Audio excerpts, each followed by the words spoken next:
Welcome to the Week 12 PFF live pregame show. Happy Thanksgiving. Hope you survived. Got a nice slate here. We're going to hit every single game, fantasy, betting, props, the whole deal. Eric, Sam, George, and Ian joining us from Columbus. Let's just get right to it. We've got Chargers and Bills first up on the slate. The Bills coming off a bye, 4.5-point favorite, total 51.5. The difference between these two teams, according to our power ranking, about 5.6 points, spread of 4.5. So here's the question that I have. Justin Herbert, Keenan Allen versus Josh Allen and Stephon Diggs.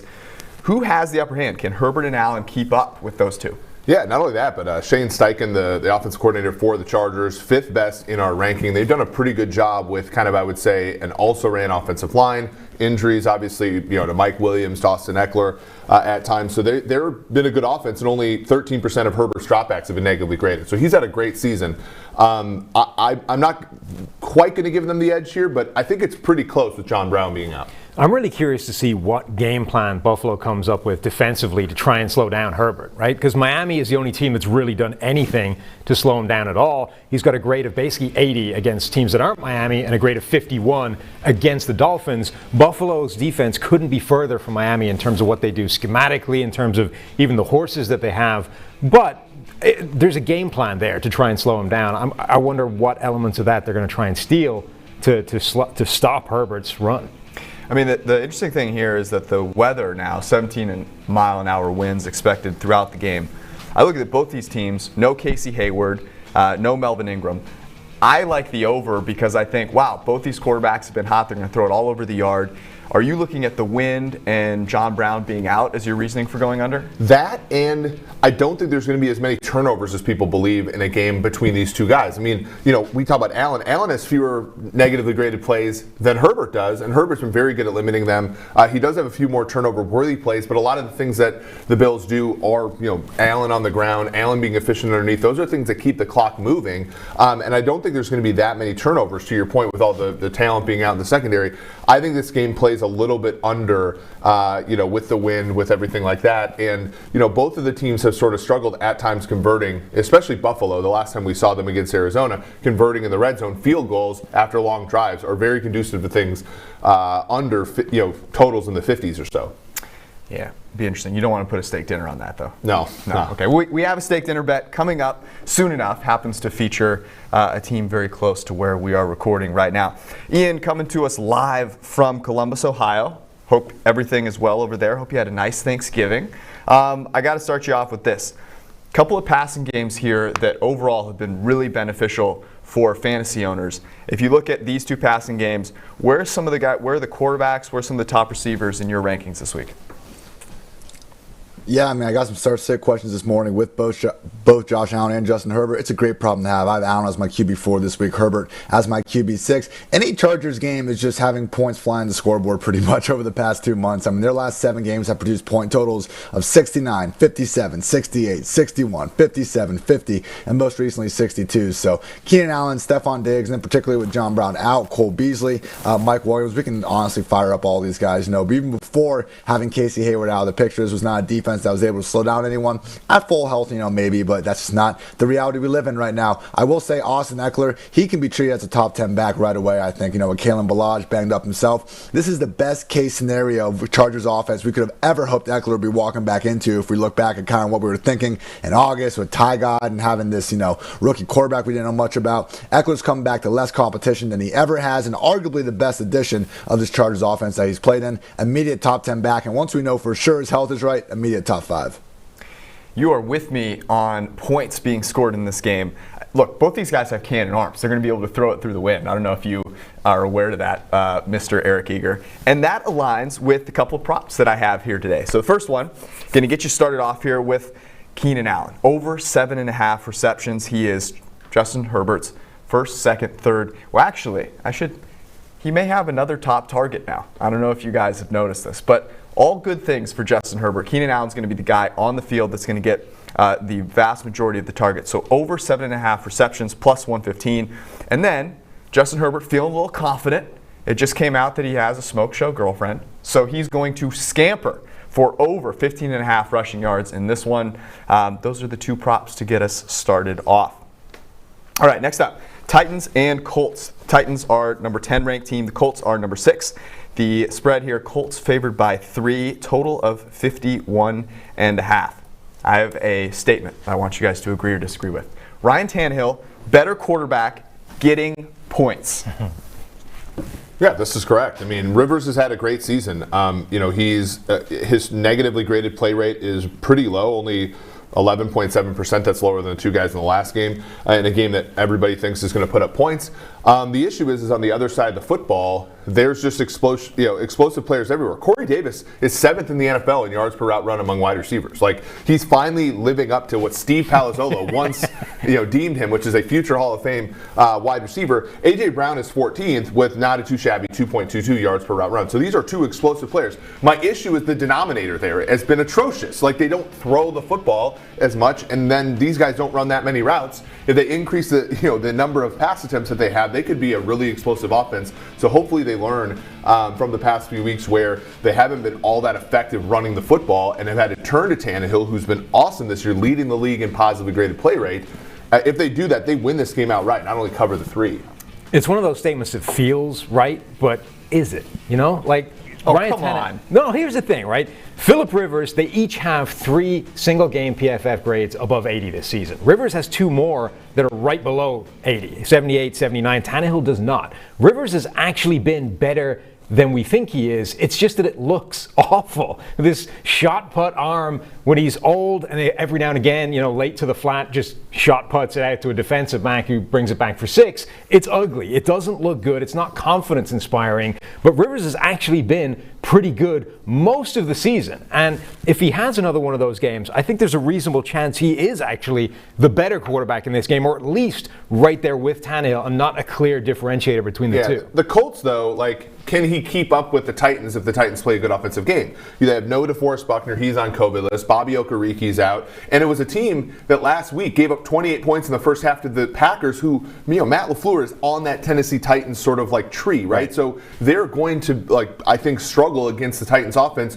should the Titans offense put themselves in position. The Colts do a really good job at basic strategy. They go for all the right 4th downs. They go for all the right 2-point conversions. But as a scheme, I don't think that they're as elite as Tennessee. But a lot of Rivers' season has been trying to drag them out of these big holes that they get in early. They've come back from massive deficits early in games, even against good teams like Green Bay. So again, I don't think just putting him in a bad situation to play quarterback necessarily means you're going to get bad Rivers. Ryan Kelly out as their starting center. That's a big loss, for them, as well as Jonathan Taylor, who's not a big deal. I mean, this is the Titans' chance to win the division. Right. You have to win this game. You have to win this game to win the division. Here's something that's interesting. That Green Bay game, you're right, they were down big. They needed fumble luck to get themselves to the window in that game. You just can't bank on that happening a second time in a row. So for that reason, I will also roll with the Tennessee Titans. Ian, the Colts are without Jonathan Taylor, but I want to forego the running back conversation for just a second and focus on the 2 wide receivers in Tennessee. The issue has been they don't throw the ball enough. Do you think that might get a little bit of an uptick in this game? Will there be enough to go around for both A.J. Brown, who's locked in wide receiver 1, as you've been beating the drum for, and future Hall of Famer Corey Davis? Yeah, every week I can. Checking right now, but I do believe Adam Humphries has been ruled out again.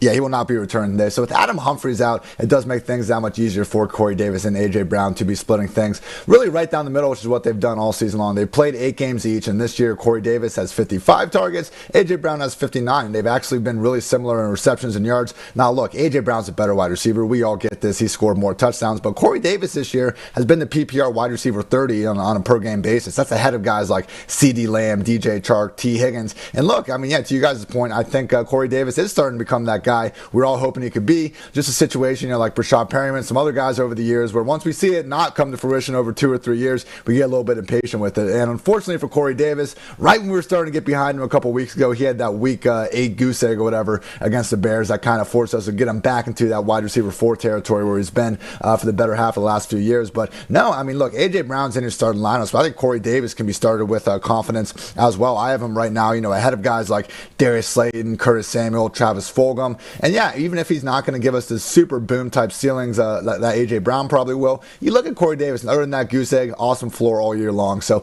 it makes sense that, a legit top 10 quarterback like Ryan Tannehill can have more than one fantasy relevant wide receiver. Okay, let's switch to the Colts now, because no Jonathan Taylor, he's on the COVID list. I've made the statement that Nyheim Hines is their best receiver, maybe their best running back for a while now. Is he going to be a guy that you're putting in, just without even thinking about it, into your starting lineups now? Where do you have him ranked this week?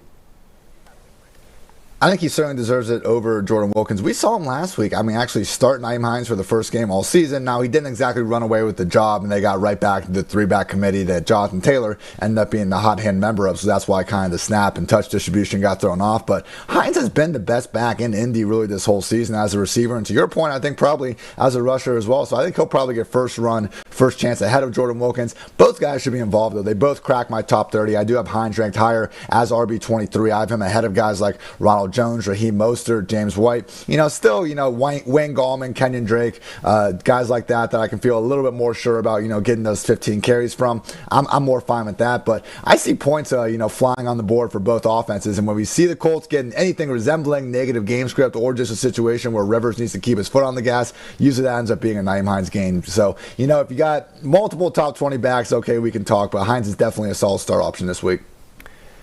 I have another semi-running back, played wide receiver in college, and that's Ryan Tannehill, over 11.5 rushing yards. I love the quarterbacks over rushing prop, and there are many here today for us to enjoy. 11.5, minus 120. He scampers at least once or twice. They have to win this game. He's laying it all, leaving it all in the field. I also like Phillip Rivers, no interceptions. It feels scary. It feels dangerous. As Sam said, he puts the ball to his receivers. However, he's still been playing pretty decently. I like him not to have an interception. And then, referencing the beautiful props tool on PFF.com, where you can get 40% off with Cyber 40, I might add. Michael Pittman, under 4.5 receptions. That's kind of a lot. He can get 4 and still have a good day. Under 4.5 for Michael Pittman. All right, Panthers and Vikings. The Vikings are 17th ranked team. The Panthers, number 25. Teddy Bridgewater's back. Christian McCaffrey is out. Adam Thielen is out. The Vikings are a 3-point favorite. So here's an interesting thing. Kirk Cousins has been a pretty good quarterback. The Minnesota Vikings have been a pretty good offense. But he has no Adam Thielen. He's already without Stephon Diggs. Obviously, they traded him away. This is a new look offense. Can Justin Jefferson really be bona fide wide receiver 1 and lead an offense with Kirk Cousins? I think the only thing that's going to get in the way of the Vikings offense today is the Vikings. Yeah. Because if there was any justice in this world, Irv Smith's out too, and Ezra Cleveland. So there are some significant issues on the Vikings offense. But the Carolina Panthers are not the team to be able to shut somebody down, right? And there's the threat of Dalvin Cook. Hopefully they use him in the passing game as opposed to the running game so much. And if Justin Jefferson doesn't get 15 to 20 targets, I'm not exactly sure what we're all doing here. I think everybody should be fired. And he's leading the league with 3.3 yards per route run, basically. Like, who's going to stop him? Rasul Douglas? So, look, I understand the movement here from 4.5 to 4 to 3.5 to 3. I think right now we have the Vikings is about 2.9 points better than Carolina. You add a small amount for home field. I think 3 is a little cheap, and that's why I'm weirdly, for the first time in a long time, on the Minnesota side. Yeah, you call it a new look Vikings offense, George, but actually it isn't. It's a Vikings offense that looks like it was designed in like 1998 when Gary Kubiak was at the height of his fame, and that's exactly what it is. This team with no Adam Thielen, they don't want to pass the ball anyway. They are going to run the ball 9,000 times against this Carolina defense, and the tragic thing is it might work. Carolina's run defense is not good. They're giving up 3.2 yards per carry after contact. They've missed the 3rd most tackles of any defense. They are basically going to enable the Vikings to truck along at like 4 yards a carry with Dalvin all game long. And the only thing that makes me lean Carolina is that they're going to try and win this the right way through the air. Well, it's a Teddy Bridgewater revenge game. Yes. I cannot believe. I have known you for 3-4 years. I think you're a man of principle. And if there's one principle that you have died on, it is the Teddy Bridgewater hill. And in a revenge game for Teddy B with Joe Brady, you are fading Teddy Bridgewater. How? How are you going to look yourself in the mirror? You don't think I have some Carolina plus 4.5, plus 4, plus 3.5, right? Like, I'm probably the reason it's -3 at this point. Like, look, I'm also a man of numbers, right? At some point in time, you're getting a ton of value with Minnesota at home. Traditionally, a really good home team. Traditionally covers the number with Zimmer at home. And like coming off of a loss that I think embarrasses everybody in the entire franchise. I do think Carolina will be a game. I think the game against Kansas City a couple weeks ago shows that they're willing to sort of win games in a season that could be very well tanking. But again, it's about the numbers, right? You're getting a ton of value with Minnesota at -3 here, I think. I'm still shocked. I still can't believe it. Well, hopefully Teddy Bridgewater watches the show. Yeah, for sure. He sees that you have faded him. Ian, you like points in this game. I can't really disagree with you. Who's going to benefit the most from this game potentially being a little bit of an offensive explosion here? So I think we all realize that Justin Jefferson's probably going to have a higher target floor than usual, which is fantastic. Truly not just one of the best rookie wide receivers in the league, but one of the best wide receivers in the league, period, based on what we've seen in the 2020 season. But I think maybe Kyle Rudolph is going a little bit under the radar because Irv Smith will be missing this game. And with Minnesota, Seattle, Houston, a bunch of these teams that have multiple talented tight ends, we usually can't get behind them in Fantasyland because they split snaps and targets right down the middle. You take out Irv Smith, and we saw it happen earlier this year. Kyle Rudolph had over 60 yards, and even though he fumbled, he still turned in a top 8 performance at the tight end position because if you don't have Travis Kelce, you don't have Darren Waller, you pretty much screwed the tight end throughout this season. So Rudolph is someone that can be fired up as a top 10 option. Justin Jefferson is my number 12 wide receiver on the week. On the other side of the ball, man, Carolina, I think we can fire up pretty much all these guys with confidence. I do see points being scored all over the place. Mike Davis continues to have an RB1 workload. And now with Teddy B back in action, I think we can feel confident in both DJ Moore and Robbie Anderson. This year, DJ Moore has the 3rd highest air yard target share in the league. Robbie Anderson has the 7th. I mean, they are literally both getting wide receiver 1 workloads in the same offense. It's been great to see, and I think we'll see, just a better version of this offense than even what we saw last week. PJ Walker, hat tip, played well. Couple boneheaded end zone interceptions, but first start, we can come to expect that. This offense should be better than ever with Teddy Bridgewater under center. Expect them to have more than enough plays to make it happen. Yeah, the Panthers, sneaky good offense. They have 2 very good wide receivers. They have a great offensive coordinator who should be a top head coaching candidate. They have Mike Davis, one of the best running backs in the NFL. Can I ask you a question, though? Yeah. Even me, the biggest Bridgewater stan in the world, will acknowledge the fact that the Vikings have the better quarterback in this game, right? And when everything sort of is out in front of both quarterbacks, I do think the Vikings being favored is the right call. I will say this, though.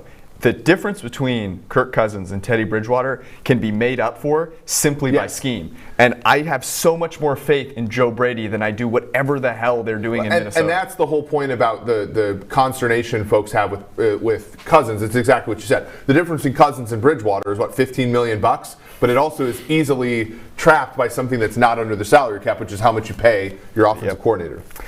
I have one prop for you. I'm citing our good friend Ben Brown, who writes up a phenomenal article that you should check out on PFF.com. He picks his favorite props of the week, and one of them I very much agree with.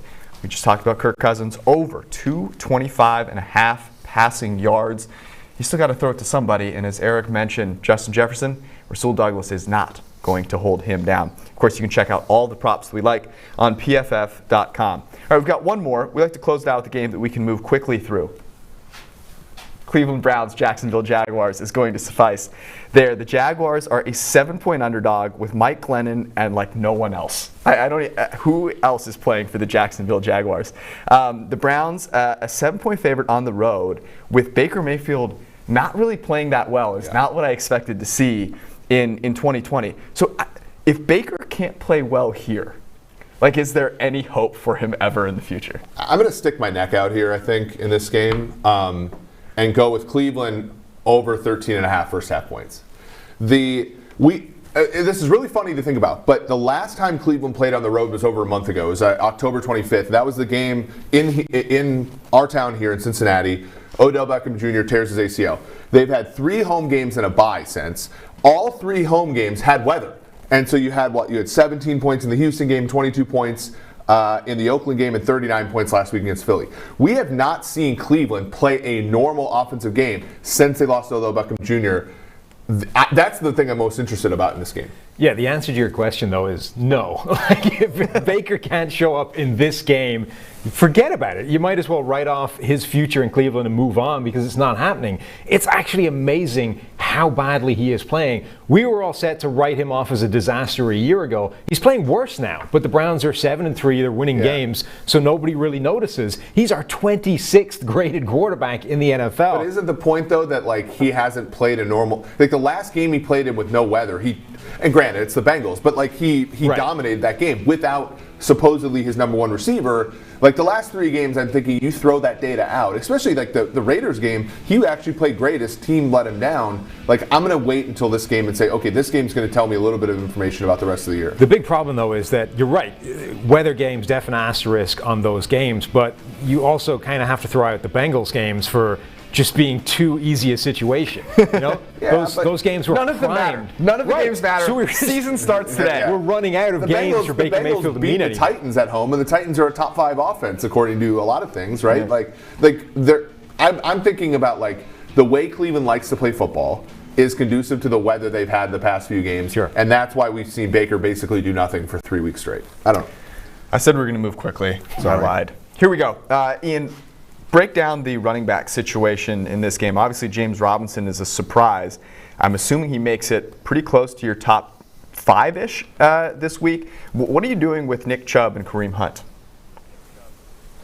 Yeah, I got Robinson as my RB6. Unfortunately, we got Mike the draft Glennon under center, so we'll see, how that impacts everyone else. But it seems like the one thing this Jaguars offense has maintained, regardless of who's been under center all year, has been getting James RB1 son, as we like to call him in the fantasy community, at least 20 combined carries and targets per game. Fully expecting that to continue, and it's just hard to match that workload from around the league. Honestly, same kind of thing goes with Chubb and Kareem Hunt as well. And I've been, I wanted to be off this, having 2 RB1s in the same offense train, but even a couple weeks ago, you could just look at this, second half stretch for the Browns and see all the games that they're going to be able to play with positive game script in. They had the Ravens in week 14, I believe, but even up until Championship Sunday in week 16 in Fantasyland, it's a situation where I think they're going to have the sort of positive game script for both Chubb and Kareem Hunt to be providing top 12 value more weeks than not. They're both top 10 real life backs, and without OBJ, it seems like the Browns have kind of prioritized them as their top two pieces in their offense. And because of that, we can continue to fire up both of them with confidence in Fantasyland. Last other note I would make, Laviska Shenault, don't forget about this guy. He is back from his hamstring injury. DJ Chark and Chris Conley are out. So now they don't really have a field stretcher on this offense. It would make sense to me if behind Robinson they really feature Shenault, give him some snaps as a Wildcat quarterback, give him some rush attempts, give him all the underneath stuff he can handle, because he's flashed already this year. He's a talented rookie that they've really been hyping up ever since training camp. And now you truly have no one else to throw the ball to. At DraftKings, only 3,300 this week. I think he's a nice pivot off the pretty chalky Gabriel Davis free square at 3,000. Don't be afraid to trust a lot of people in Jacksonville, but James Robinson, Laviska Shenault, those are the guys I'm willing to go the well with. It's not scary. Only 3 of us picked the Browns to cover 7 points on the road. No issues there. That'll be fine. They'll definitely do it. Not worried at all. We'll be right back with the 3 stacks you need to fire up into your DFS lineups in about 60 seconds. Mike Renner here with your commercial break. Eric, glad to see you dressed up today. Going through a top 5 mock draft as I see it right now, starting off number 1, no-brainer, New York Jets. They're going to take Trevor Lawrence. Now, will he sign there? Will he want to play with them? That remains to be seen, but they'd be idiots not to draft him. Number 2, Jacksonville Jaguars. Go in the quarterback position. Justin Fields here. He's an elite prospect in his own right. Not too far off of Trevor Lawrence, deserving of that number 2 overall pick. At number 3, we have the Cincinnati Bengals. This one's easy. They're going to go Penei Sewell. Give Joe Burrow some help keep those knees healthier, because, man, they cannot afford to subject them to the hits they did last season, or I guess this season. Dallas Cowboys at number 4, go Kwity Paye, the biggest riser on our board in this draft process. Edge rusher from Michigan, freak athlete, tools worthy of a top 5 pick. And at number 5, we have the Washington football team addressing the quarterback position. No, not Trey Lance. They go Zach Wilson, the BYU quarterback. All the talent in the world. It's a loaded quarterback class. You might have to go trade up to get one.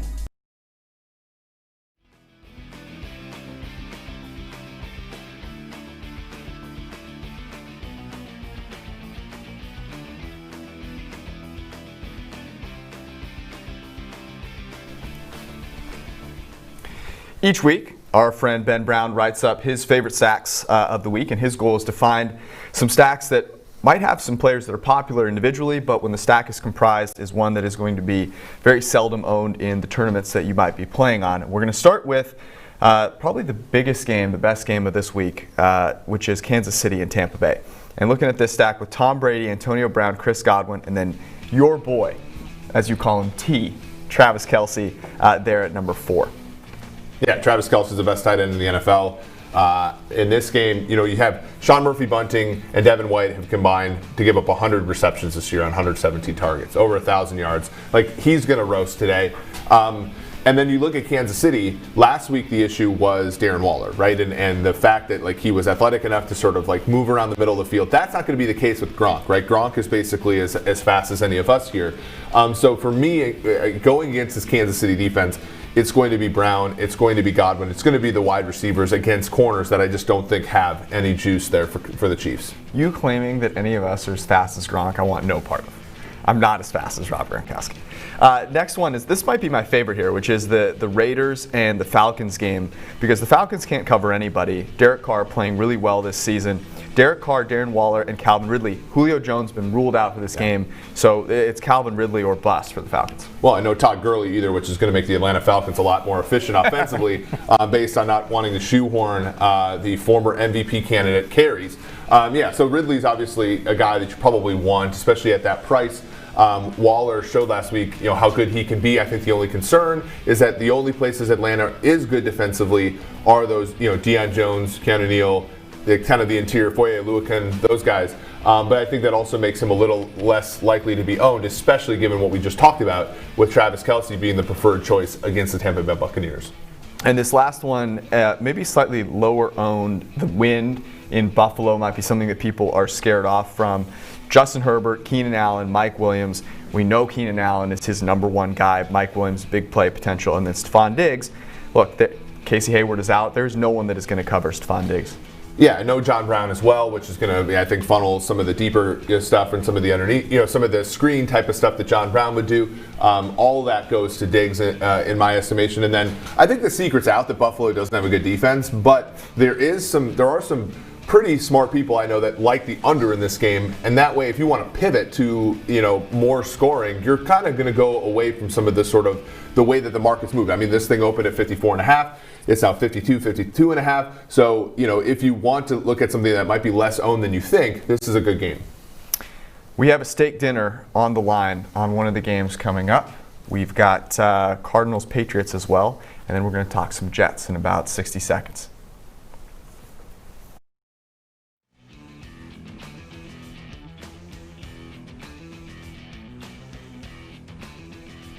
PFF Live pregame show. We'll be right back. While you're waiting, head over to pff.com and use promo code CYBER40.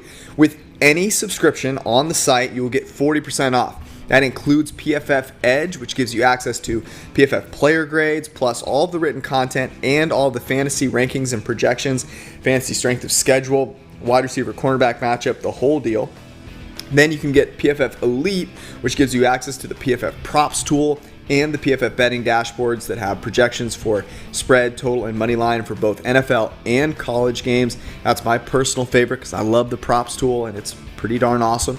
We also have 2 college subscriptions where you can get access to PFF college grading and PFF college betting dashboards. So you'll want to head over to pff.com, use promo code CYBER40. It's the perfect gift. It's the perfect gift for yourself. CYBER40, get 40% off any PFF subscription at pff.com.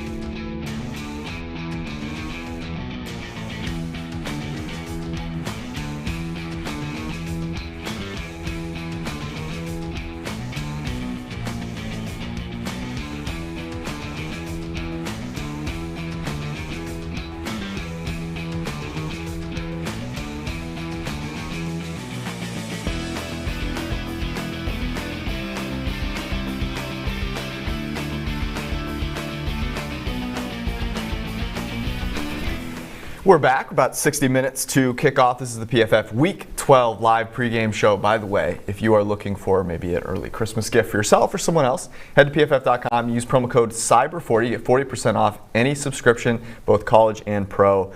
My personal favorite is Elite because it gives you the props tool. We have many props here in this segment. The first game we're going to talk about is Giants-Bengals. Yes. The Bengals are were a 3-point favorite with Joe Burrow. Okay, Joe Burrow, tragically, season has ended. Might end up helping him because he doesn't have to deal with the shambles that is that offensive line. In comes Brandon Allen. The Giants are now a 6-point favorite on the road. That's a 9-point swing. Is Joe Burrow worth 9 points, Eric? No. That's why I like the Bengals here. The Giants have last been this big of a favorite in Week 17 of 2018 when people thought that they were going to sit starters in Dallas. They ended up losing to Dallas in that game, by the way. They've only been favored by 6 or more one time on the road since 2010. They have a Super Bowl championship during that stretch and still haven't been favored by this much on the road. That was against, by the way, the 1-15 Cleveland Browns in 2016. This is way too many points to be giving a team that is quarterbacked by Daniel Jones, is coached by a guy who thinks punts are successful. Hey, Daniel Jones is the best quarterback in the NFC East. Well, Great. at least until, Jalen Hurts might be getting snaps. Alex Smith. All right, here's the thing, though, right? In abstract terms, I agree with you, right? A general average team that's average across the board, that's a fine situation to step into, fine. Joe Burrow is not worth 9 points. The Bengals, though, are a dumpster fire, and we are about to witness the difference between a guy who was on the fast track to being canonized as a saint for what he's doing behind that offensive line, and Brandon Allen, who's just a dude out there doing a job trying to survive. Who rushes the passer for the Giants? Who cares? You could be out there and you'd still beat Michael Jordan for 2 sacks. Hey, he is wearing Giants blue. Yeah, that's true. I will say this. So Eric and I on Sunday, this was what, 4.5? Well, I took the money. Right. I'm explaining. And we have a bet on who wins this game straight up. If the Bengals win this game straight up, he gets 2 steak dinners back. All right, it's a huge potential for him. Straight from the book, How to Gamble If You Must. Because right now I've got a whole cow. I was going to say, what is the current tally? I think it's like 4, yeah. So I'm trying to cut this lead in half. Did you stop the count 2 months ago? I did, yep. This is ridiculous. Okay, Ian, come in and help us out here. Wayne Gallman is the guy starting for a team at running back that is a 6-point favorite. However, there has been some consternation about Wayne Gallman, perhaps from one of our friends here, Eric Eager. What are you doing with Wayne Gallman today? I'm taking a page out of Eric's book from last week, talking about the Packers not being tough enough, to get that win against the Colts. I don't think this Bengals team is tough enough to overcome the loss of their leader, Joe Burrow. And I think we're going to see Wayne Gallman, and to an even higher extent, this Giants defense just have their way all afternoon long. With Gallman, I think he's actually been the best Giants running back in the post-Saquon landscape we've seen with the Giants. They've been hesitant to give him, a full-fledged featured role. We see Alfred Morris still getting involved in the early downs, Deion Lewis getting some targets, but ultimately 5 touchdowns in his last 4 games for Wayne Gallman, and I think coming out of a bye week, we could actually see him inch closer and closer to getting that featured role. Devontae Freeman's still on IR, so he's not anything to worry about. So yeah, sign me up for Wayne Gallman. Other than that, stay the hell away from everybody else, particularly on the Bengals sideline. Everybody, I know we talk about pressure and sacks usually being more of an indictment on the quarterback than on the offensive line, which makes sense. Not in Joe Burrow's case. This guy still had a top 12 quickest release time, and it didn't even matter. The pressure was still overwhelming more weeks than not. So I'm with Sam here. I think that we're really going to see a difference between having Joe Burrow and having Brandon freaking Allen under center in this one. Wayne Gallman. George, did you ever think when the Giants did the right thing in 2018 and drafted Saquon Barkley with the 2nd overall pick that we would be talking about the post-Saquon Barkley landscape in the Giants' backfield? I did not. Interesting. What's your take on it? I like Gallman under.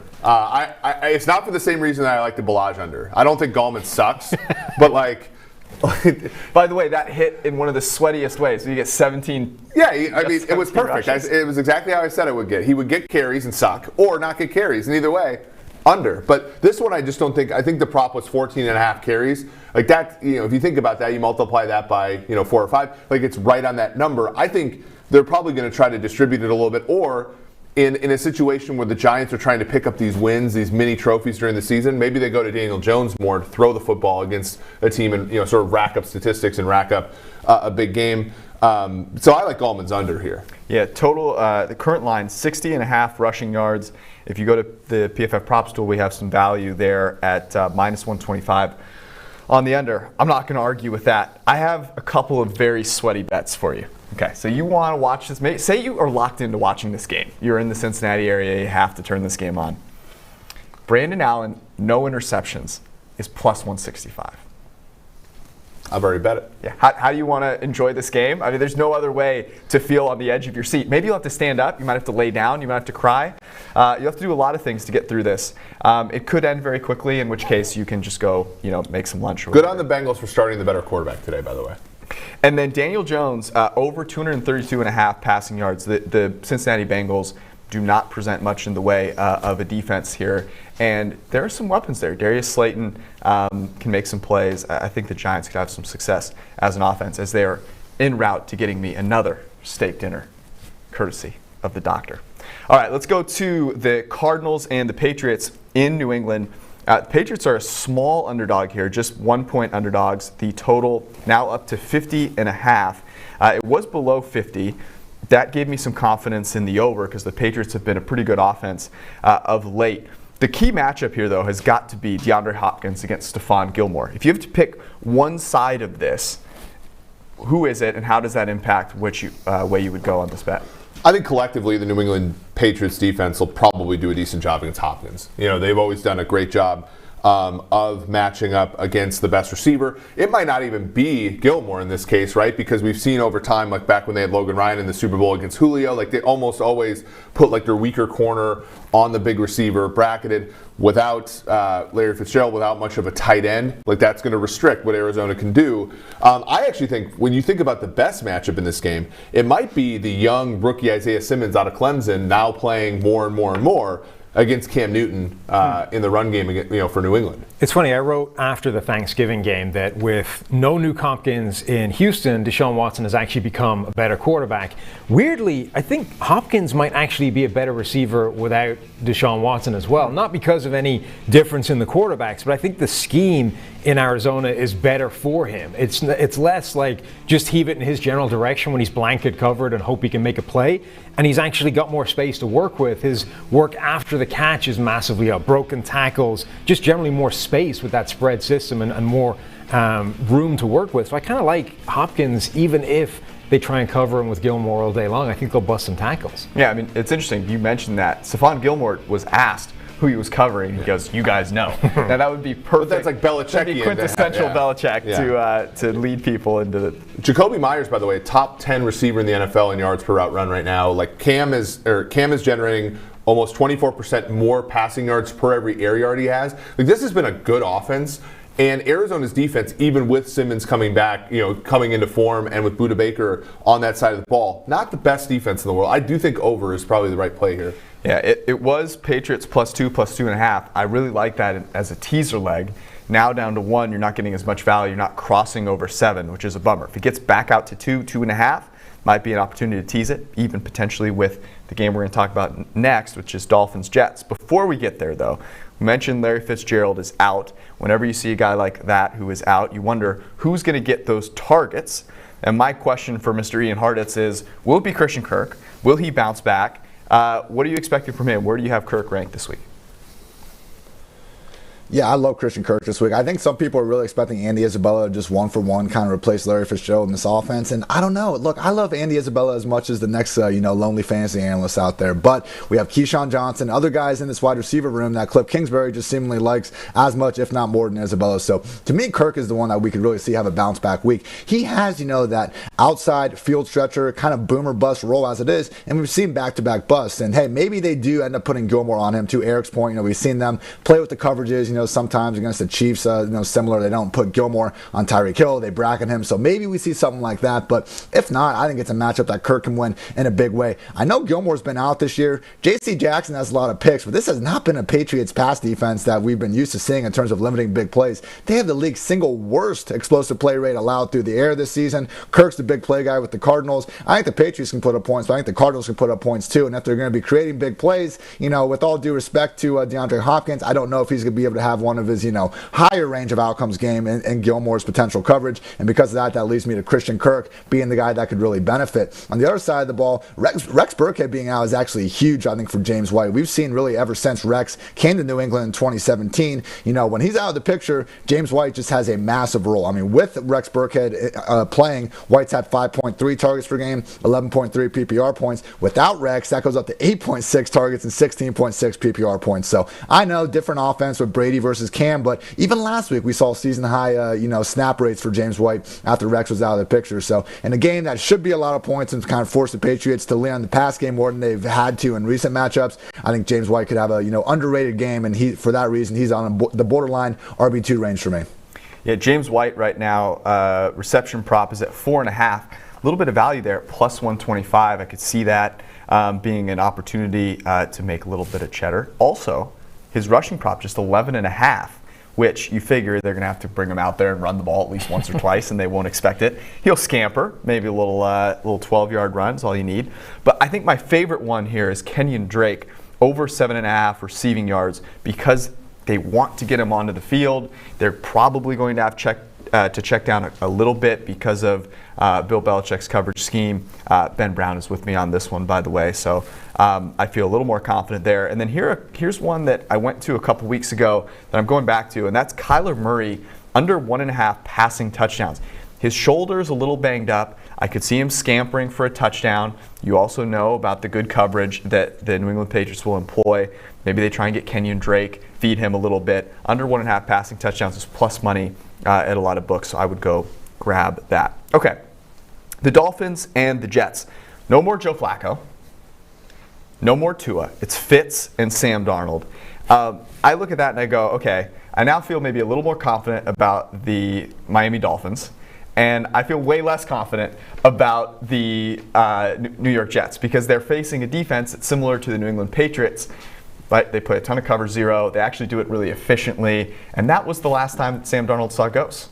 Yeah, but it was also like the first time that the Jets played with all three of their starting wide receivers in Mims, Perriman, and Crowder. And Flacco not only had the Patriots on the ropes in that game, they covered the spread. They're 2-0 against the spread in games where they have those guys. Again, that's I think wide receiver play matters. That's one of our tenets here. It's the first time Darnold has played with those three guys. Now, on the other side, what I do like is I like Parker as a props guy. I like Parker as a DFS guy. His passing maps look really good with Ryan Fitzpatrick. It's a little bit of a mismatch with Tua out there. So, this is, I think, an example of a good teaser leg. I think Miami wins the game. You drop it down to -1 or so. That's a pretty good one, but I would not be surprised if the Jets covered the number here. I am in total agreement, much though that isn't great TV. Look, the Dolphins are a better team. They're going to win the game. But Sam Darnold actually playing with a real receiving core for the first time matters. Like, these guys are good. The last 2 weeks when they've all been together, Mims and Perriman have both got PFF grades above 70. Crowder just hasn't really had any opportunity yet. They have actual weapons to play with, which is basically the first time Darnold has had that situation. I think they'll be able to put up some points with that group. What's your favorite teaser leg to pair with this? Well, I think if the New England game got back to 2, which I think it is, I go New England +8. That's what I would do. I don't think New England should be an underdog at home against what I would consider a fledgling contender in Arizona. That to me is the best one, even though we kind of like the over in that game, which a little bit more variance. I think I have a hard time seeing them getting blown out in that game. I have another one for you, which is Baker Mayfield and the Browns teasing them down to 1 in Jacksonville. Now, you could take your steak dinner bet and just tease the Giants down to 0. I'm not doing that. I'm not doing that. I'm already highly leveraged on that one. All right. Ian, there's some question about what the Dolphins' backfield is going to look like now because Salvan Ahmed, who took the league by storm, is no longer active for the Miami Dolphins. So is there anyone in that backfield that you like this week? And Myles Gaskin wasn't activated. So we're looking at a 3-back committee between Matt Breida, Patrick Laird, and DeAndre Washington. Yuck. Just stay away and embrace the fact that with Fitzpatrick back under center, should see a more pass-happy attack. So that means Devontae Parker and Mike Gesicki are guys that can, more confidently be started than what we were seeing in that kind of ball control Tua-led offense. Other side of the ball, it sucks that Flacco left. I mean, this guy has literally the highest average target depth in the league, and I think, having Perriman and Mims on the outside, 2 really talented guys, they're not going to be throwing him the ball more, though, which sucks because they should, but it's Sam Darnold, Adam Gase. What do they do best? And that's enable a fantasy-friendly slot receiver. Jamison Crowder is back, everybody. This guy had at least 10 targets in each of his first 4 games of the season. We can get back to treating him as that wide receiver 3 that you never feel good about starting, but you look at the box score later, and the guy usually has over 5 catches and at least 50 receiving yards. So I'm fine going back to with Jamison Crowder. Nobody else on the Jets, and trust the Dolphins passing game. I have one prop for you, and that's a healthy Sam Darnold scampering to over 11.5 rushing yards in his glorious return. The Miami Dolphins defense is solid. They're going to make him pull the ball down, tuck it, and run. Over 11.5 rushing yards for my boy, Sammy D. We've got start-sit with Ian Hartitz in about 60 seconds. We're about 45 minutes from tip. Stay with us. Mike Renner here, back again, ready to provide the real entertainment for you guys. Going to the most surprising rookies of this class, guys drafted 3rd round, 4th round, 5th round, 6th round, maybe even UDFAs who have performed well over expectation. Going to start off with our guy, Michael Onwenu, the Patriots guard / tackle. He's played all over for them and has an 87.2 overall grade this season. He was a 6th round pick, 182 overall. Guys aren't supposed to do that late in the draft. He's been excellent for the New England Patriots. On to our next guy, Julian Blackmon, the safety for the Indianapolis Colts. Tore his ACL in the Pac-12 championship game last year. Looks like arguably the best safety in this rookie class so far. 73.2 overall grade. Had the game-winning forced fumble against the Packers this past week. 2 picks, 4 pass breakups. He looks excellent there for Indy. And last but not least, James Robinson, the running back for the Jacksonville Jaguars. Not even drafted, out of Illinois State. Super productive there in college. He's been super productive here for Jacksonville as a rookie. 762 yards rushing. That's 3rd in the NFL. 3.1 yards after contact per attempt.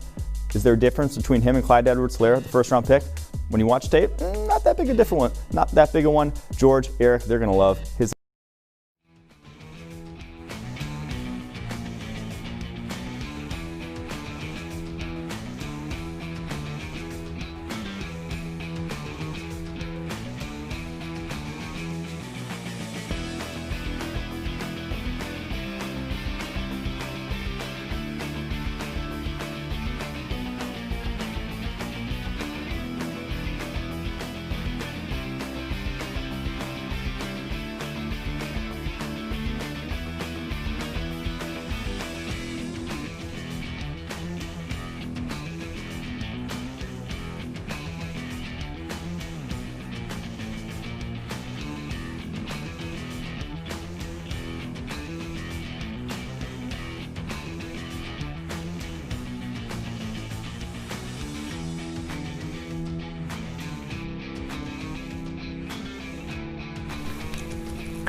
We are less than 45 minutes from kick. I don't know why I got super excited. I guess basketball is starting early.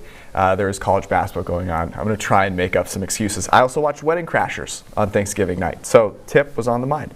We're going to get to some start-sit, and we're going to start with the quarterbacks. Ian, you like Derek Carr this week. Why?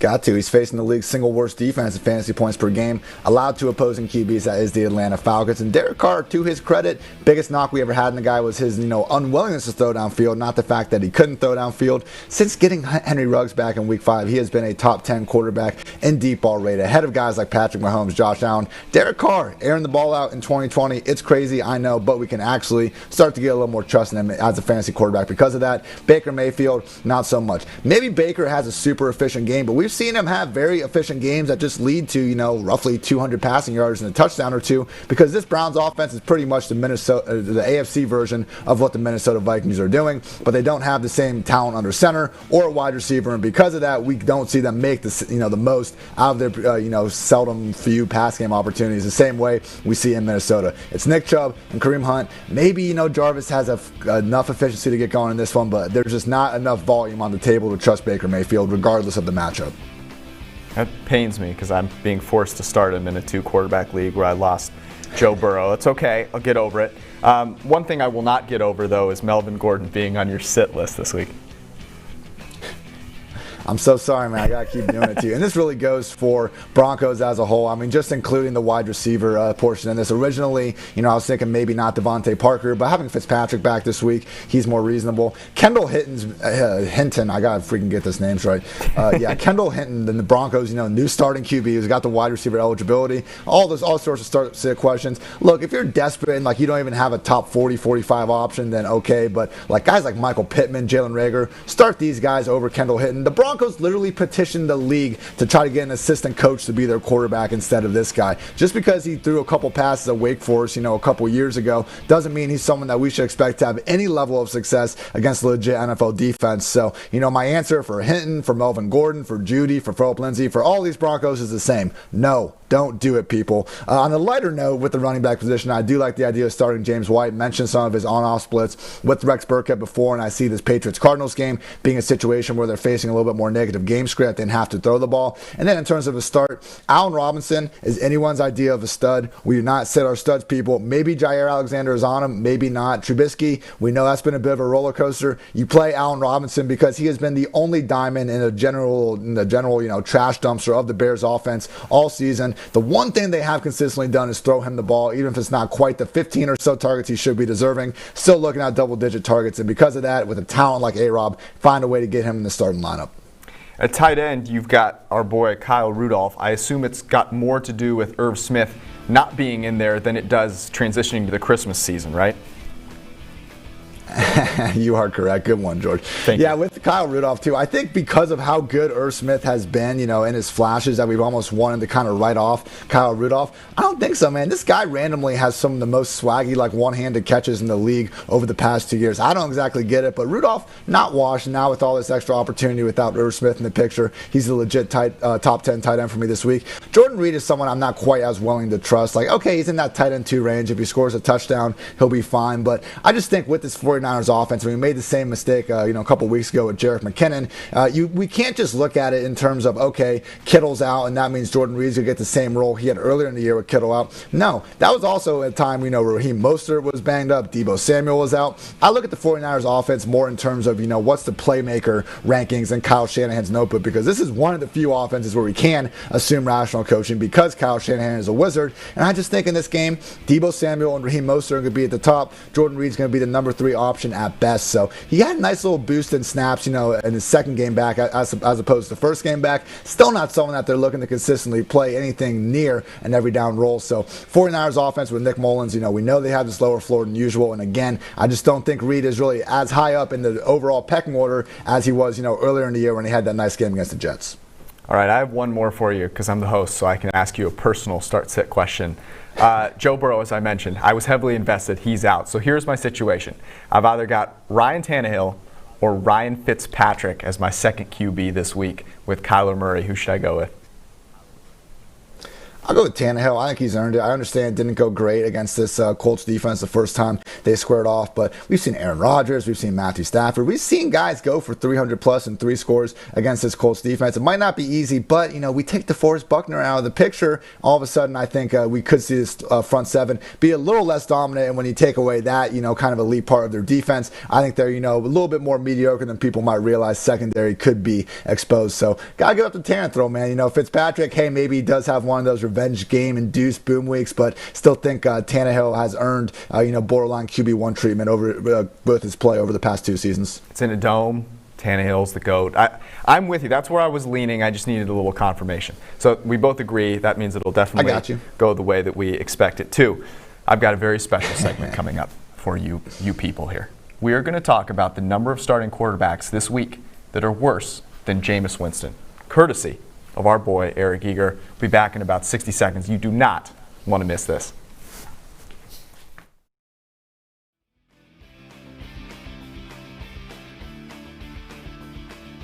The PFF live pregame show for Week 12 will be right back. While we're waiting, I'm going to go through the quarterback rankings for this week so you can hopefully make some decisions on who to start and who to sit. We're going to start with quarterback number 6, and we're going to go all the way through quarterback 20. Here we go. Tom Brady is quarterback number 6, followed by Aaron Rodgers, then Justin Herbert, Cam Newton, Derek Carr comes in at number 10. Matt Ryan, Taysom Hill playing in Denver against whatever the heck they're throwing out there. Daniel Jones in Cincinnati is quarterback 13. Kirk Cousins, Ben Roethlisberger, if they play. Matt Stafford in Detroit was quarterback number 16, so I'll give you a couple extra. Phillip Rivers is 17, and Ryan Tannehill against the Colts is number 18. Of course, you can get all of the PFF rankings, strength of schedule, and projections at pff.com. Use promo code CYBER40 for 40% off.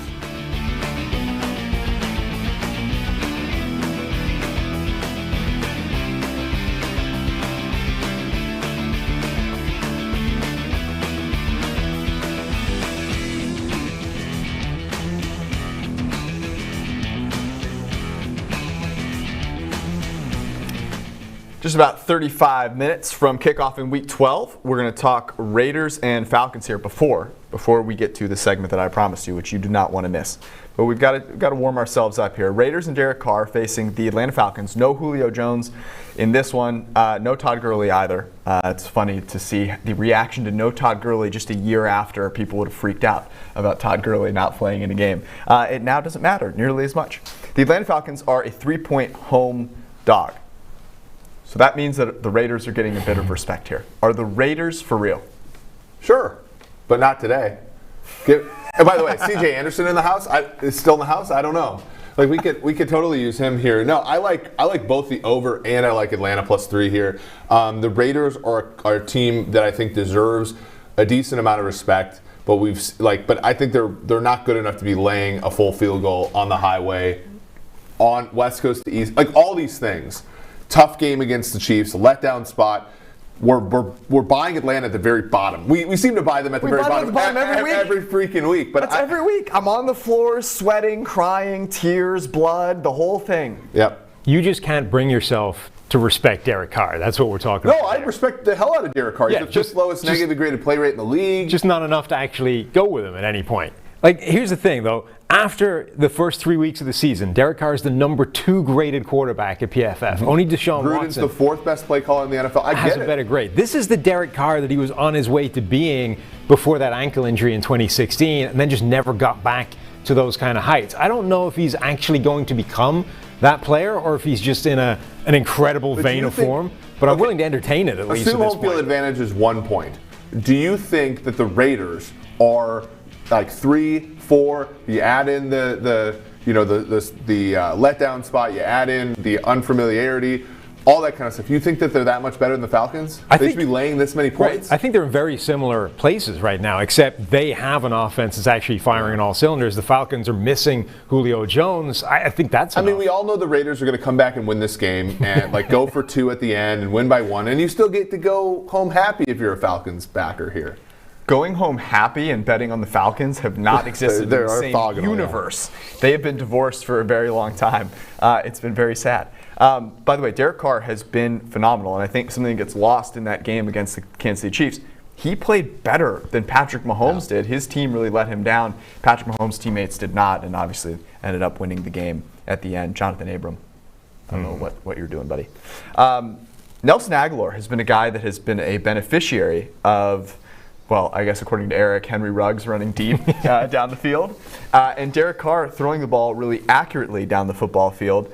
So, Ian, is it time for Nelson Aguilar to be approaching or entering or locked in, dare I say, to a fantasy lineup?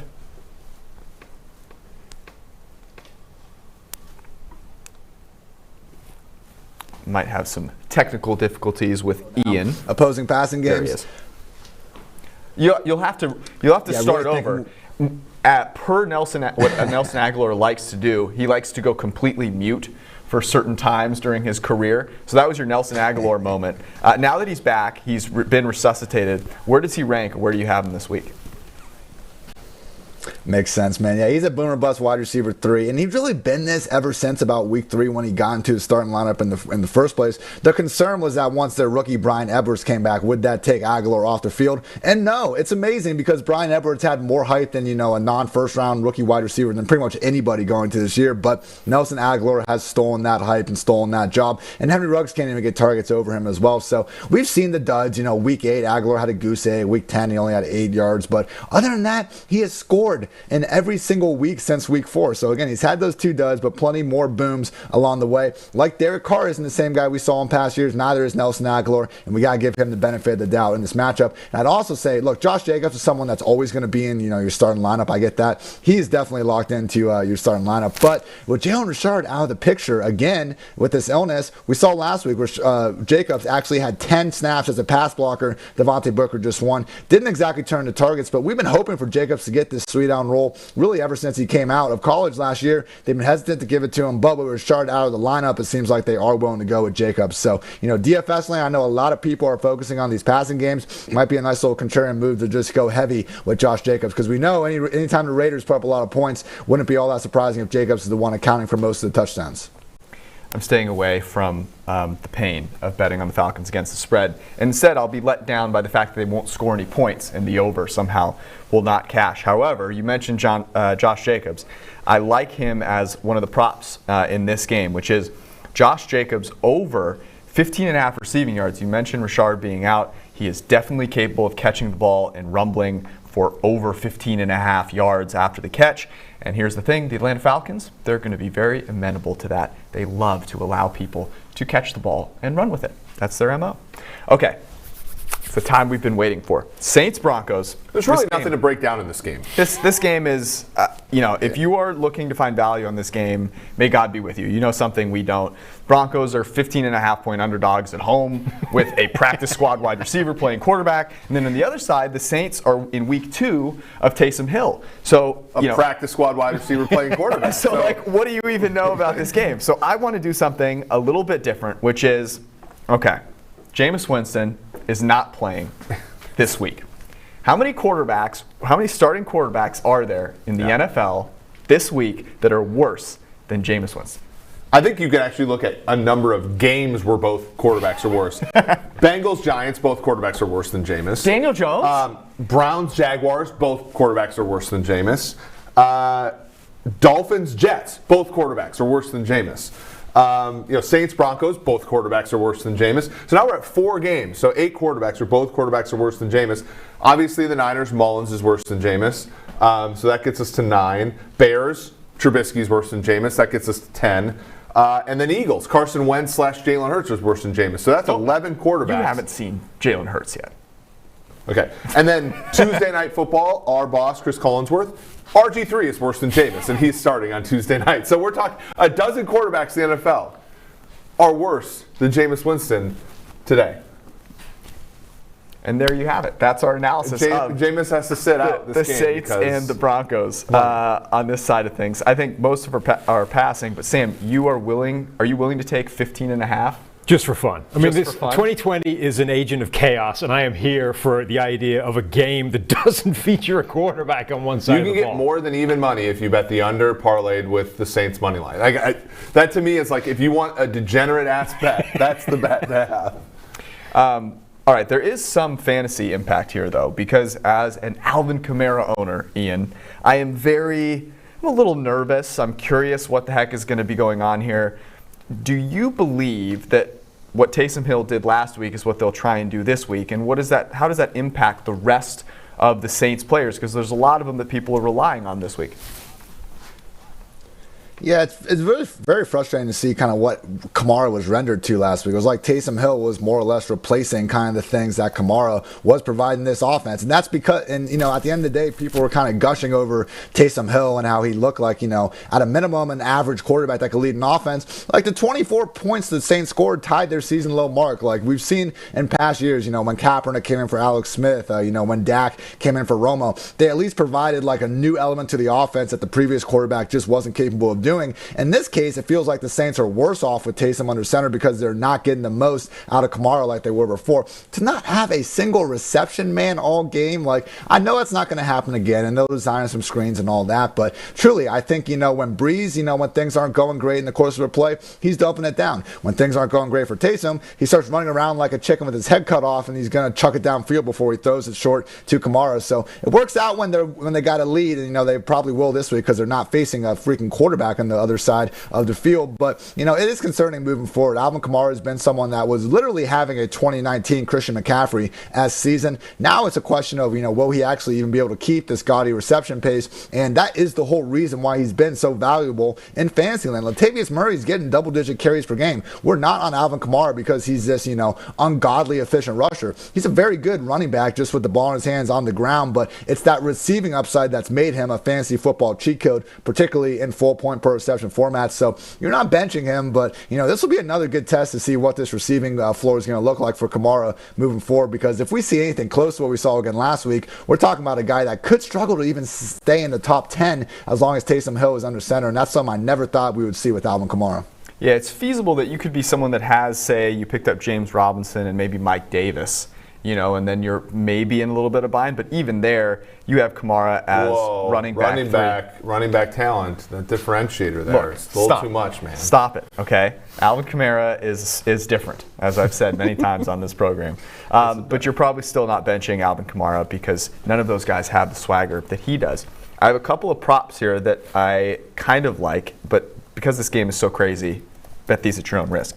Taysom Hill, over 200.5 passing yards, because they did throw the ball with him last week. They didn't actually go full, Tim Tebow, let's run the ball a ton.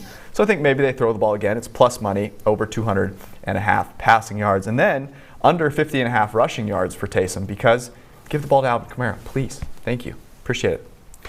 All right. The San Francisco 49ers, they don't have a home anymore, but they're in Los Angeles playing the Los Angeles Rams. The Rams, 5.5 point favorite. This number has gone down a little bit, it seems. Total of 44.5. The Niners are getting healthy. They get Richard Sherman back. They get Raheem Mostert. Nick Mullins has had a full couple of weeks to go into Kyle Shanahan's lab and get tuned up to identify wide open receivers 5 yards down the football field. The Rams beat the Tampa Bay Buccaneers in primetime. Are the Rams being overrated? Yes.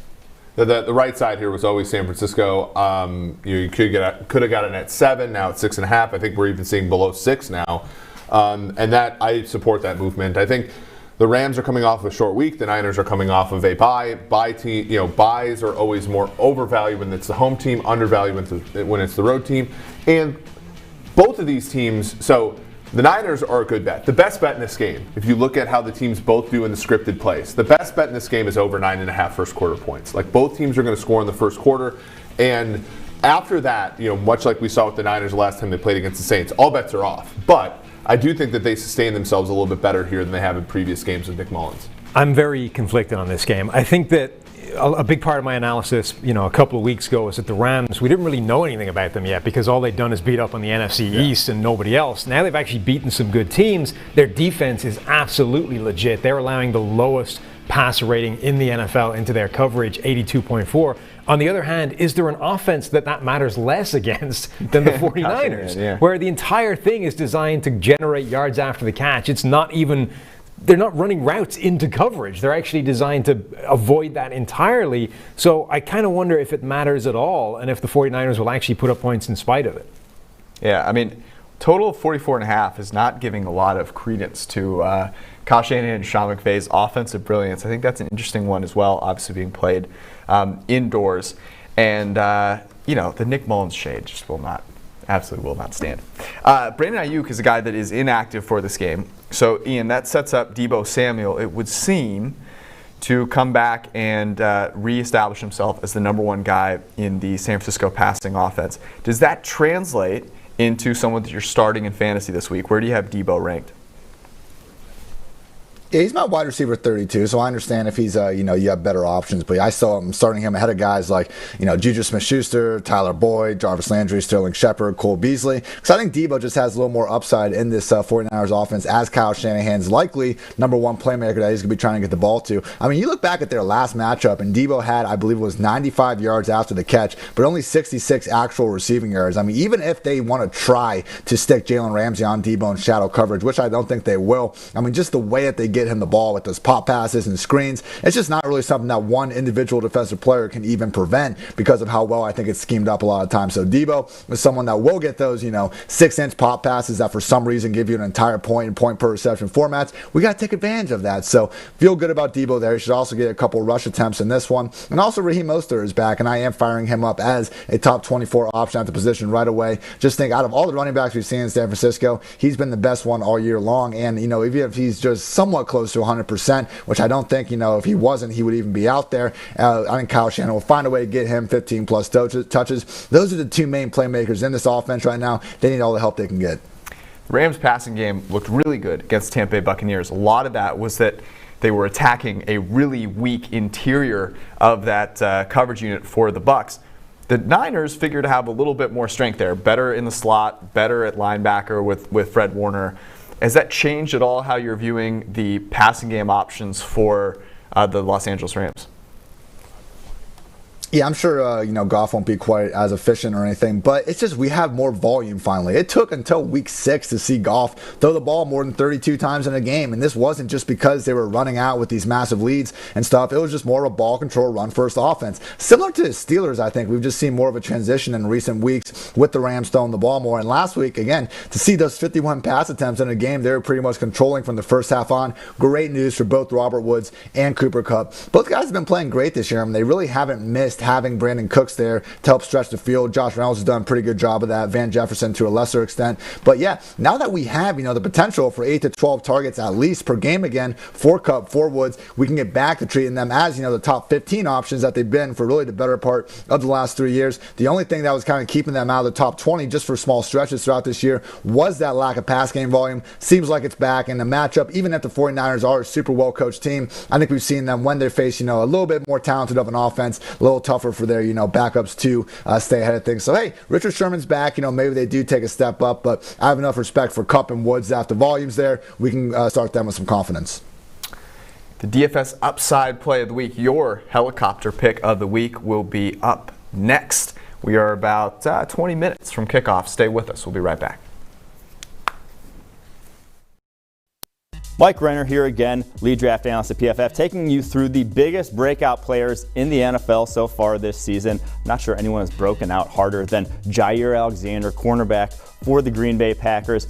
87.8 coverage grade, leads all cornerbacks in the NFL. He has allowed only 194 yards all season long in his coverage. There have been cornerbacks who have allowed almost that much this year in single games alone. Jaire Alexander fueling that Green Bay Packers defense. I don't know what that would look like if they didn't have him, to be honest. Next guy on this list, offensive lineman for the Cleveland Browns, Wyatt Teller.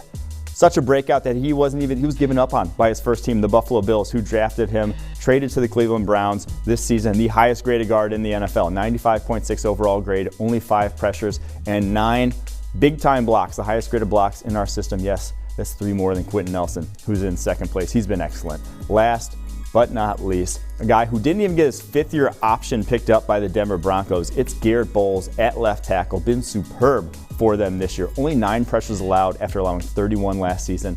90.0 overall grade after a 76.1 last season. And probably the biggest indicator that the kind of light switch has flipped on from, after averaging more than 13 penalties a year his first 3 seasons in the NFL. He only has 6 this year. Kind of taking that back. He looks like a different player altogether.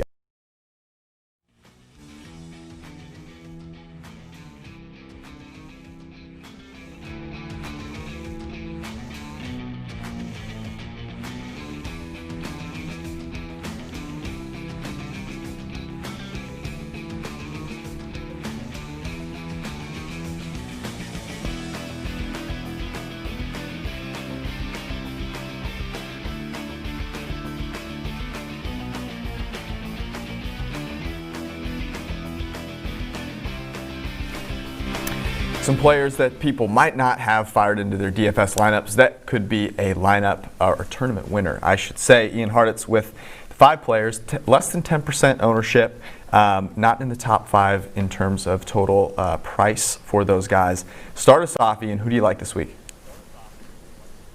Yeah, Christian Kirk's someone that I keep coming back to. And look, we're expecting, Stephon Gilmore, we're expecting Gilmore to match up with DeAndre Hopkins throughout this game. And with Gilmore back, and we should be expecting, a better Patriots defense here moving forward. This is still the league's single worst defense, though, in explosive pass play rate allowed. J.C. Jackson's been getting a lot of interceptions, but also been allowing probably a few more big plays than he should have, and that goes for the rest of the defense. So, Kyler Murray, very difficult guy to get in the ground as it is, and against this, kind of a lack of a pass rush, I just think Kirk, has an underrated chance to pop off for at least 1, if not 2 big ones in this spot. Another wide receiver that I think is going a little bit under the radar is Deebo Samuel, sitting there at 5,400. This mid-tier, I think, could be a nice way to get contrarian lineups this week because there is so much value throughout this slate, at running back and some wide receiver spots and even tight ends. So by going, with more mid-tier guys, you're building more unique lineups. I think Deebo Samuel fits that category because, hey, Kyle Shanahan's number 1 playmaker is someone that has always been, a bit of a fantasy football cheat code. And with Deebo Deebo Samuel being that main guy this week, expecting targets and rush attempts and the fantasy-friendly variety because, again, they're being schemed up by a freaking wizard out here, everybody. So not the easiest matchup, but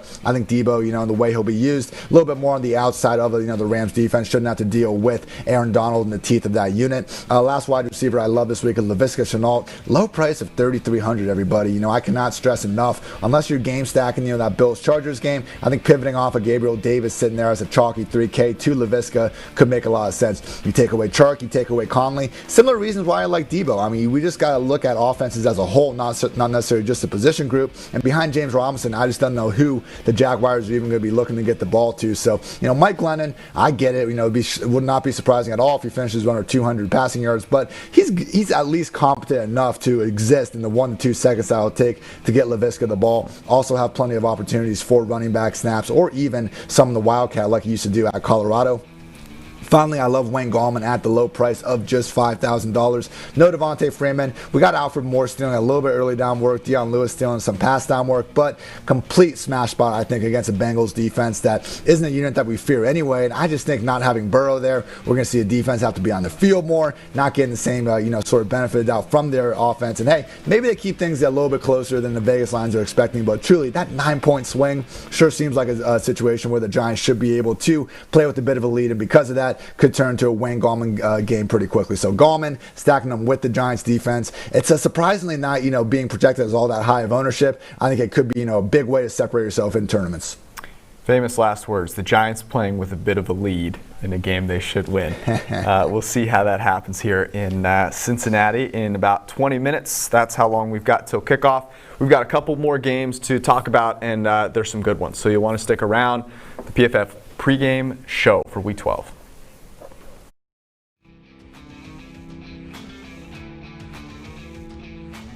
The PFF Live pregame show is going to be right back. While we're waiting, I'm going to help you figure out which wide receivers to start and which ones to sit by going over the consensus rankings among our 4 rankers for wide receivers 15 through, maybe I'll go through 35. Here we go.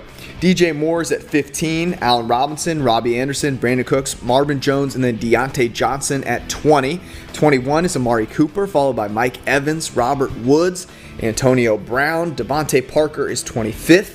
Followed by Chris Godwin, Chase Claypool of Pittsburgh if they happen to play, CeeDee Lamb, Darius Slayton, Jacoby Myers, who's been on fire lately, is number 30. 31 is Juju, 32 is Jarvis Landry, followed by Tyler Boyd, Jamison Crowder, and number 35 is Curtis Samuel. Of course, head to pff.com for all of the rankings. You can look at the rankings for your favorite ranker, look at the PFF strength of schedule, or the PFF projections.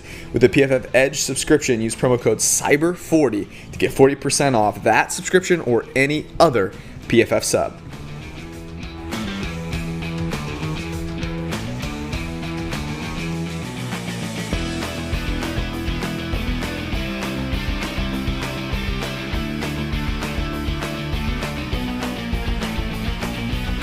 Best game of the week, it's Chiefs and the Tampa Bay Buccaneers. And there's only one question. I have Sam Monson on the set. This is the only question to ask. The Bucs are 3.5-point underdogs at home because they did not look very good against the Los Angeles Rams. In particular, Tom Brady did not look very good. Wonder where this is going. Is Tom Brady cooked? No. Look, we talked before about are the Rams overrated because of what we just saw. I think you can ask the same question in reverse. Are the Bucs being overlooked, and is the narrative on Tom Brady wrong because of what we just saw on primetime? And the entire analysis of that was Brady can't read coverages anymore, right? You rotate the safeties after the snap, and Brady is a disaster. And in that game, it was true. He had a grade in the 30s when that happened. But if you look at the rest of the season in that same scenario, he's the 4th best graded quarterback in the NFL. Now, he has faced by far the most of those snaps of any quarterback. So at least NFL teams think that's the way to defend him. But it's not like he can't get it done, and I think we'll see that this week. Yeah, I mean, I think the Chiefs' defense is a pretty friendly defense to opposing offenses for sure. As a kind way to put it. That being said, Tampa Bay is going to struggle on the interior, right? Like A.K. Shipley just retired and became a coach this week, which randomly. Obviously, they've had other injuries. He was just a fill-in and struggled the other night. And Chris Jones, who I think is under the radar because his teammate Frank Clark is playing poorly, but like Jones is third in the NFL in pressures by a defensive interior player. Like he's gonna, I think, disrupt Tom Brady a little bit. And what the Bucs don't have that the Raiders did have is speed down the field. Like they have very good receivers that can get intermediate separation, but they're not a down the field team. And so I think the Chiefs maintain it, keep in front of them, wait for Brady to make a mistake, and then they go to their offense where they simply don't make mistakes. And that's why I'm on Kansas City's side here. It got out to 3.5. And so that has, I said this to you, I said I would take the Bucs if it got past 3.5. So You're a man of your word. I'm sticking to it. And look, it feels totally wrong, and that's why I kind of like it, which is the Chiefs are rolling. They just had Patrick Mahomes with an incredible game-winning drive against the Raiders. But I'm actually going to go back to that.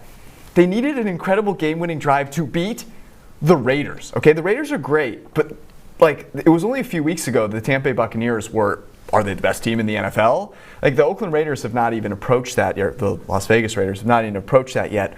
So I kind of want to pump the brakes a little bit. Tom Brady at home. This is a cross-country-ish flight for Kansas City. And the Bucs are in a spot where I think they can take advantage of a Kansas City Chiefs defense that will not be able to cover those guys. Yeah, I think so. And when you look at this game, I don't know. I think it's going to be the best game of the weekend insofar as like production value, right? When you look at just like the amount of like brilliant offensive players in this game is just immense, right? Obviously, you have Godwin, Evans, Brown, Gronk on one side, and then with the Chiefs, like they're getting Sammy Watkins back, they're getting McCole Hardman back, they're getting Tyreek Hill back. Like it's just going to be a really fun game. The issue then becomes if you're going to bet Tampa Bay plus the 3.5 because you like that extra percentage, that percentage is smaller because this game's probably going to go over the total. Yeah, that's a good point. Jamel Dean is out. Yeah. How much does that worry you? I mean, if they were going to struggle to cover those receivers anyway, I'm not sure it makes that much difference from, already a big problem to an even bigger problem because you lost one of your high-end corners. Yeah, he has been playing well. Carlton Davis also playing well. Okay, so officially, Tom Brady is not finished. Yep. Okay, that's the word. That was the case only 8 years ago, but now he's still there. Okay, I just want to make that very clear. Tons of fantasy guys here that we're thinking about. Obviously, all the receivers on both sides. Looking at some running backs, though, Clyde Edwards-Helaire. It was just a couple weeks ago, Ian, that everyone was very worried that Le'Veon Bell and his explosive but yet patient running style was going to kick Clyde Edwards-Helaire to the curb. Turns out that has not been the case. Yeah, we've still seen Darrell Williams be involved as well, and that's kind of what stopped Le'Veon and Clyde Edwards-Helaire potentially being fantasy factors. But make no mistake about it, this still is Clyde Edwards-Helaire backfield. I mean, even last week, 51% snaps, 14 carries, 2 targets, and was finally able to find the end zone, which is a side effect of playing in one of the league's single best offenses with Patrick Mahomes under center. So look, again, the top 5, the top 6 ceiling we were hoping for, having, the Chiefs' number 1 running back, that's out of the window. It's out of the picture, unfortunately. We're having Le'Veon there, stealing enough snaps, and even Darrell Williams again in 2-minute situations. But this is still anyone's idea of a top 15 running back. I understand the Buccaneers have this great run defense, but again, we are playing Clyde Edwards-Helaire for those scoring opportunities. He's perfectly fine to convert, whatever any league average running back he would do against this Buccaneers defense, because as we know, running backs don't matter. So why don't we just take the one inside of arguably the single best offense in the league? What about the Tampa Bay wide receiver situation? This was one coming into the season, you're like, oh, Chris Godwin's going to be awesome, Mike Evans going to be a stud. And now it's like, I don't even really know what to expect from any of these. How are you teasing them out? Where do you have these guys ranked? In 3 games, Antonio Brown 26 targets, Mike Evans 25, Chris Godwin 21. It really has been disappointing to see them almost reduce Godwin to this like low ADOTs, just kind of slot receiver, kind of token arch type of guy there. Mike Evans is still getting, those fantasy friendly targets inside the 10-yard line. Honestly, it's a similar situation to Clyde where, if he had just his full 80-90% workload, then hey, we'd be firing him up as a top 5 option. If any of these wide receivers had just 30-35% target share, we'd probably be treating them the same way. As it is, I have all 3 of them inside my top 25, with AB being number 20, Evans 21, and Godwin 25. But it's unfortunate that we can't fire up them, with more confidence. But we're going to see better days to come from this Buccaneers team, guys. Look, if they lose to the Chiefs this week, they get a Week 13 bye, and then after that, Vikings, Falcons, Lions, Falcons going to the playoffs. So I don't know if they're going to click this week, but you talk about a team that could be entering the playoffs hot. I think it's the Tampa Bay Buccaneers. Let it be known that everyone here is fading Tom Brady except for me. I'm the only one that actually is willing to put my money where my mouth is. I am taking the Bucs plus 3.5 in this game, and I certainly will not feel bad about it at about 7:45 p.m. This evening, right before the Sunday night game, which will be Bears and Packers, which is going to be a real doozy. I have a couple of quick props here. We talked about how poor the slot coverage and interior coverage was for the Tampa Bay Bucs. Mecole Hardman, over 19.5 receiving yards. I like that one quite a bit. Patrick Mahomes, over 14.5 rushing yards. Sneaky athleticism from Patrick Mahomes. And then this is my favorite one.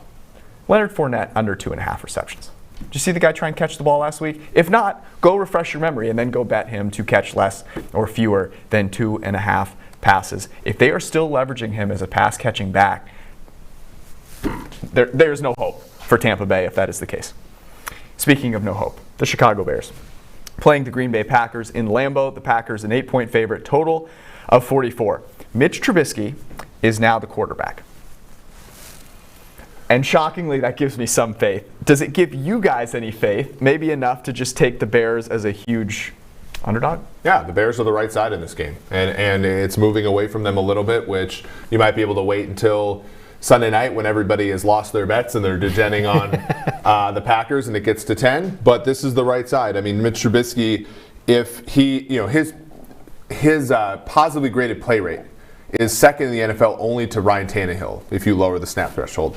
Nick Foles was worse in the NFL, like 19%. It was atrocious.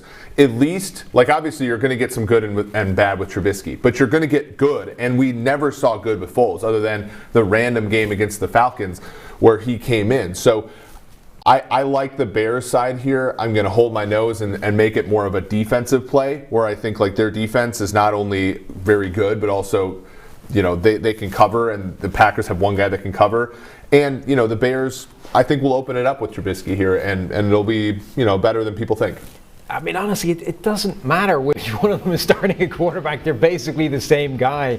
Trubisky has actually got the better PFF grade this season, but they're 70 versus 68. It's the same awful, middling nothingness at quarterback, and we've expected the rest of the team to pick it up around them, which it isn't capable of doing.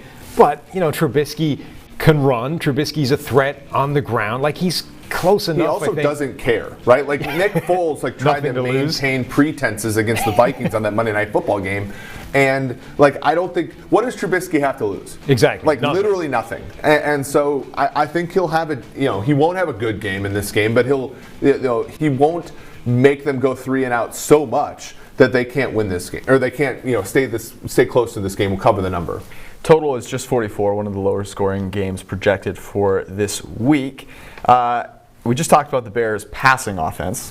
David Montgomery, Ian, is a guy that has been compared to the likes of Barry Sanders and Walter Payton. Not quite living up to that standard as of yet. But for this week, where do you have him against a Packers defense that has been meh so far this season? Yeah, exactly. He's my RB17 this week. He can be locked and loaded as an RB2. That's what he's been pretty much all season ever since Tariq Cohen went down, because they're giving him one of the largest workloads in the entire league. So I understand it's not pretty, everybody, but this Bears offensive line, they're right there with the Jets in terms of the worst units in the league in terms of yards before contact per rush. We keep seeing David Montgomery pop at the top of all these, forced missed tackle statistics, and everyone just kind of puts down D-Mount. Relax a little bit, everybody. He's been, again, in 5 full games without Tariq Cohen involved. RB27, RB13, 14, 24, and 19. So consistent RB2. Anyone's idea of a volume-based RB2. I would just say with the Trubisky thing, look, it's great when he runs around. Remember, though, in 2018, when things were going really well for him, he actually suffered a shoulder injury, came back in week 14. It took him an entire season, 16 games worth, to see him go over even 25 rushing yards again. So I do wonder. Now there's nothing on he has everything on the line. He needs to keep his job. So I would assume he's not going to let a little shoulder pain get in the way of him, taking off. But it wouldn't be the first time we did see that happen. Little shoulder pain has never gotten in the way of us three performing at our highest capable output. What about Alan Lazard, who is a guy that Aaron Rodgers has talked about liking quite a bit? He comes back. They now have maybe a couple guys that Rodgers trusts a little bit, at least, aside from Devontae Adams. Are you buying into either of them against the good Bears coverage?